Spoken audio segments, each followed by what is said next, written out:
لو أنزلنا هذا القرآن على جبل لرأيته خاشعا أنزلنا هذا القرآن على جبل لرأيته خاشعا أنزلنا هذا القرآن على جبل لرأيته خاشعا متصدعا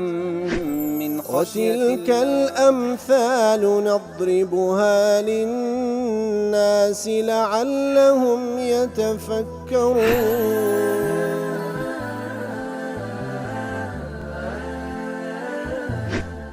الحمد لله والصلاة والسلام على رسول الله وعلى آله وصحبه ومن والاه.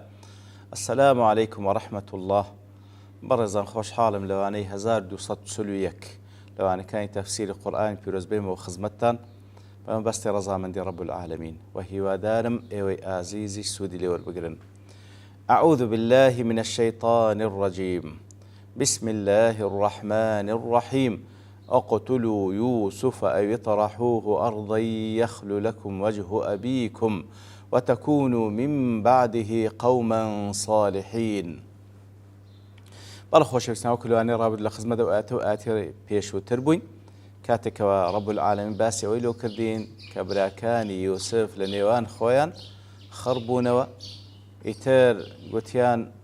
بابمان یوسف و براکەی لە ئێمە خۆشتر دەوێت لە کاتێکدا ئێمە ژمارەمان زیاترە و لەوان بەهێزترین. ئینجا پیلانیان جێڕاکەوە یوسف بکوژن عەلەیهی سەڵاتو وەسەلام یان دووری خەنۆلۆ جێگایەکی دوور لەو حاڵەتەی بابیان کاتێکەوە یوسف نامینێ ئەوجا ڕووی هەموو لەوان دەبیتن تەفەڕۆ دەکا لە بەنگۆ و دواترێش لە دوای ئەنجامدانی ئەم کارە ئەوجا دەبنە کەسانێکی ساڵح واتە تەوبە دەکەن لە دوای ئەوەی کەوا ئەو کارەتان کرد و چیتر خراپە ناکەن. ئیبن عاشور دەڵێ ئەو ئاەتە عیبرەت و پند و ئامۆژگاری لێ وەردەگیرێ کاتێکەوە التخلص من مزاحمة الفاضل بفضله لمن هو دونه فيه أو مساوي. كاتكوا كسيك هزدك كسيك لوي برسترة تاكترة فضل زيادة لقكرا يتر هول داداتن هول دادا أو كسيك ظاهرا لوي باشترة ولوي تاكترة ولوي زيادة في بخشرة هول دادا ئەو جەیانەوە تا لەوی زیاترە یان مساوی و هاو شێوەی ویە هەوڵ دەداتن بە هەر شێوەیەک بی با بڵێن التەخەڵوس منه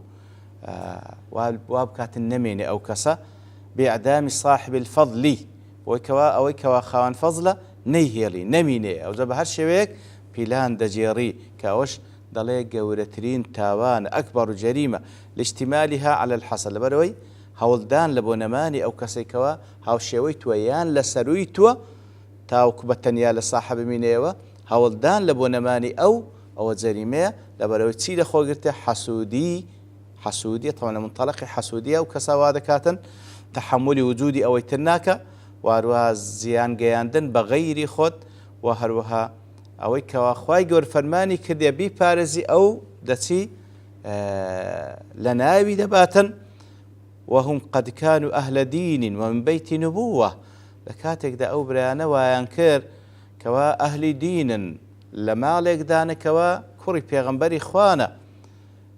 اتر أويلي ودجري كوا فعلا أقر لما لي بيغمبران أو اشتبو جوزري سزاي أوي كوا كسانش كوا تبيستا أقدار من بدواي حسودي دا نروين كعاقبة حسودي أوي كوا سرد تشيشي لبو مؤامرة بيلان جيران لخالة شدكاء لا يحل أن يواقع العبد الذنب بأي حالة تكون. أصل وايا إنسان هول بدا بهيج شيويك قناه تاوان أنزام ندى ولو أضمر أنه سيتوب من أقرسي يعني هذه زارت تمشاك قناه كأنزام ددا والله مهر بيشي أنزام داني قناه كاش دالي دواتري توبي لي دكم فالذنب يجب اجتناب أصل وايات الدور كوي ولا جناح فإذا وقع وجبت التوبة كاتك وأنزام درا أو أصل وايات توبة لبكي يتر لردا خوای گەورە سبحانه وتعالى ما دەجێڕتکەوە براکانی یوسف لدواء ويدانغو اقتلوا يوسف ويطرحوا أرضا أنزادانغو وتكون من بعده قوما صالحين واتا لدواء أنزام داني أو زريمة أو زد توبة دكرم دقرين ولا إخواي قورو دبنا كساني تساكو تساكا كار دبن ويكوا بو تساكانا قلنا تاوانا كانتان بصريتوا لو حالته طبعا لو يدل فهم قدموا العزم على التوبة قبل صدور الذنب منهم تسهيلا لفعله كواتوان بيشي أنزام داين تاوانك برياريان دابو لدواي تا أنزام داين تاوانك توبة دكن كواتا أو بريارة زور خطرة أو بريارة خطرة تاوان بك بنيتي أوي كدوات توبي ليدكي لو حالتي أو نيتا وادك كوا تاوانك لبو آسانك بيك دواتري توبة دكي بيك دعاء توبة دكي كواتو خطرة وهكذا يزين الشيطان للمؤمن المتدين معصية الله كواتو يقلب هلاني كان شيطانا كوابوشي ولبو إيمان دار درازيني توا كناح بك دعاء توبة دكيو لسر دستريت توا ولا يزال ينزغ ويسول كواتا يتربوشي لبو درازين توا هتاوكو وايليدي فعلا تاوانك أنزام دك كواتا أو خطرة لبرو إنسان باوابي بكاتو راستا أتونيت واك جناحات كذا يكسر توبة لسرك والله شيء زمانتي ولدو ذكاء لنا وأنزام داني جناح كذا روح الدرناسي بالتوبة راناقي خطرة كواتو يقل رجع كان الشيطان أويكوا تاوكو جناح أنزام بدي ضلي بيك دواء توبة اللي ذكي راستي أو خطرة لبرو احتمال لنا وتوانك روح الدرب تسيو بيراناقي توبة بكي قال قائل منهم لا تقتلوا يوسف كواتا لناو أو دبرايا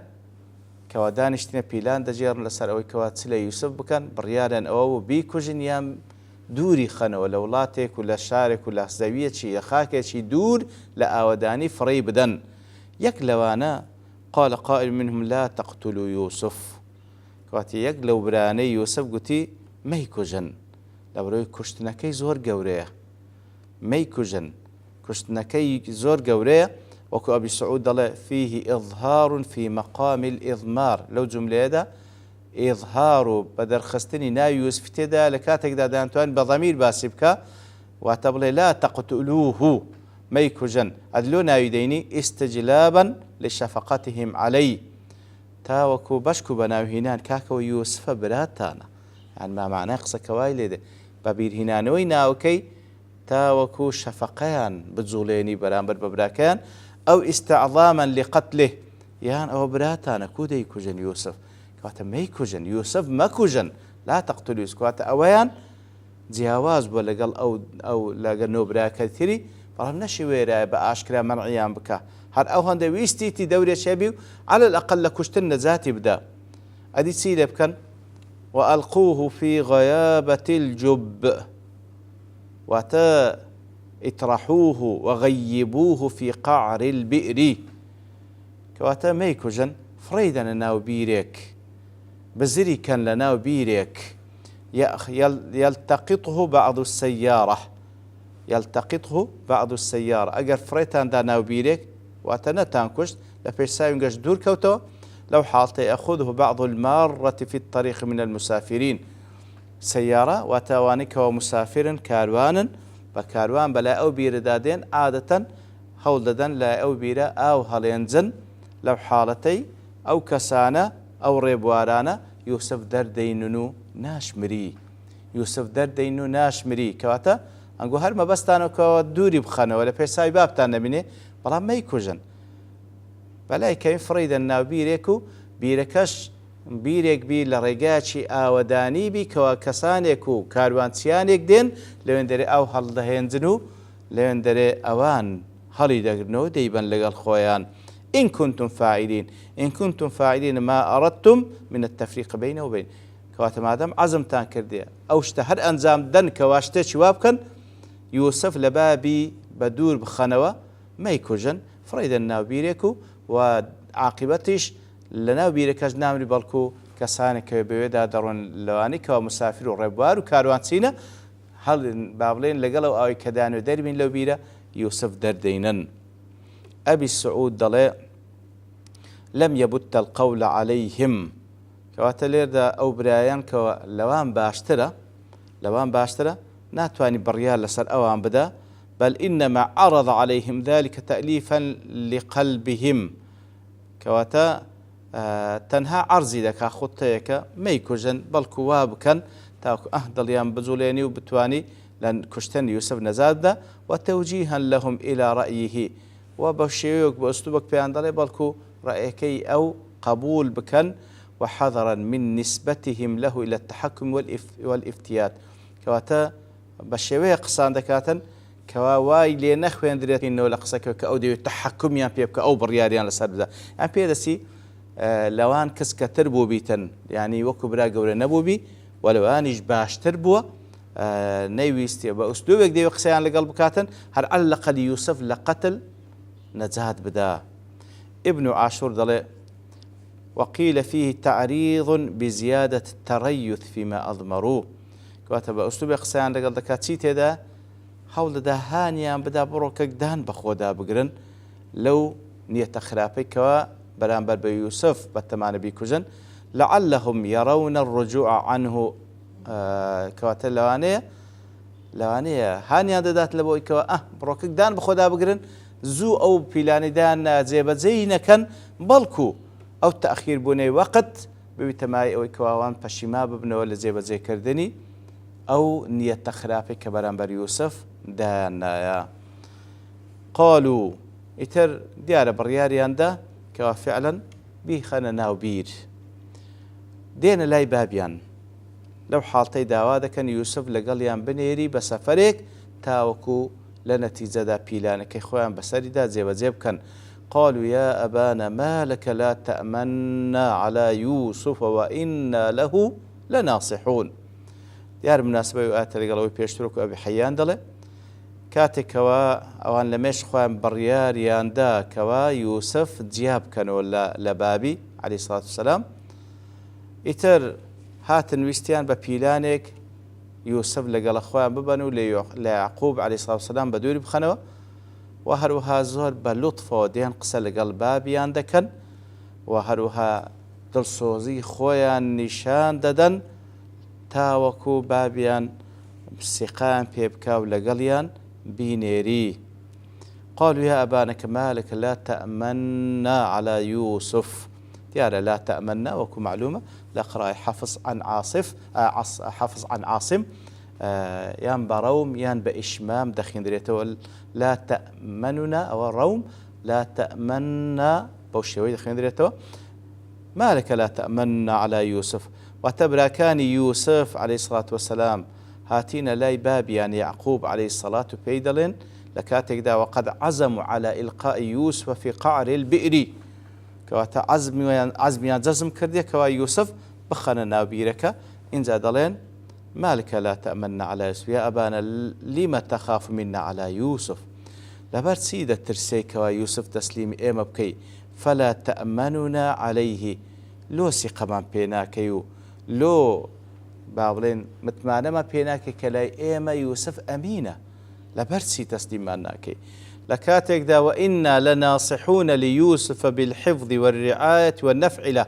واتا لو تأميني يوسف ما تسليم كي لكاتك دا إيما دل صوزين لبو يوسف بوي كوادي باريزينو تاوديري دا كينو سودي بيدا جينين. أبي حيان ضلكاتك وأن ضل مالك لا تأمنا دليل على أنه تقدم منهم سؤال في أن يخرج معهم كواتا أو آتا بلغية كوا بيشوتر أوان تنزارك داوايان كردية كي يوسف لقليان بنيري لو زاري بي دلين باس الأبرسي تأميني لقل إيمي بنيري وذكروا سبب الأمن وهو النصح وسبب كشدين لو تسليم ما ناك لو تأميني لكاتك إيما ناصحين لكاتك إيما دل صوزين لبو يوسف عليه الصلاة والسلام لبرسي تسليم ما ناكي أرسله معنا غدا يرتع ويلعب وإنا له لحافظون. إثر داوا ذا كان كوالقل إيمي بنير لبو بياني تاوكو أويش بخوي رابويري وقمان بكاو وهروها إيمش بارزقاري لذكين برخوا شويستان لبرتا وابوني كاد دوستين ببشتواني الله تعالى لواني داهاتو دسين خزمت أو آتا وصلى الله وسلم على نبينا محمد وعلى آله وصحبه أجمعين، وآخر دعوانا الحمد لله رب العالمين. لو أنزلنا هذا القرآن على جبل لرأيته خاشعا أنزلنا هذا القرآن على جبل لرأيته خاشعا أنزلنا هذا القرآن على جبل لرأيته خاشعا متصدعا من خشية الله. وتلك الأمثال نضربها للناس لعلهم يتفكرون.